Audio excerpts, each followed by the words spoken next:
सिकंदर आज़म, जिसे दुनिया Alexander the great के नाम से जानती है, तारीख के अजीम तरीन फातहों में से एक था।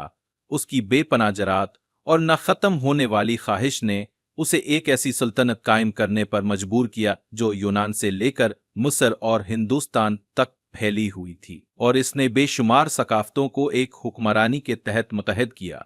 वो सिर्फ ज़मीनों का फातिह नहीं था, बल्कि एक दौरानदीश हुक्मरान भी था जो इल्म को फैलाने और लोगों में उतात पैदा करने का ख्वाहां था।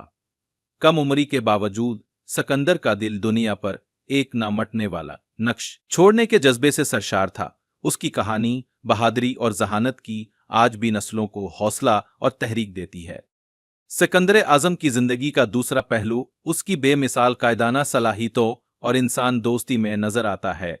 वो सिर्फ एक तलवार बरदार फातेह नहीं था, बल्कि मुख्तलिफ कौमों और तहजीबों के दरमियान पल बनाने वाला था, जहां उसने जंगों में बहादुर सकाफतों को कबूल करने और इल्म के फरोग के लिए भी इकदामात किए। सिकंदर का ख्वाब था कि दुनिया एक मुतहद कौम बने जहां लोग सरहदों और नस्लों से बलातर होकर तरक्की करें।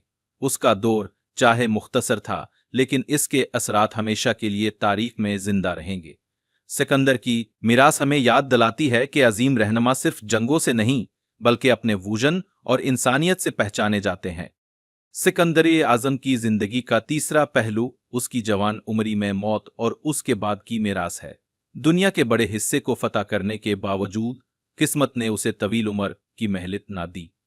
सिर्फ 33 साल की उम्र में सिकंदर दुनिया को हमेशा के लिए छोड़ गया, लेकिन उसकी मौत के बाद उसकी सल्तनत टूट फूट का शिकार हो गई। ताहम उसके नजरियात, उसके ख्वाब और उसकी फतुहात की कहानियां हमेशा जिंदा रहीं।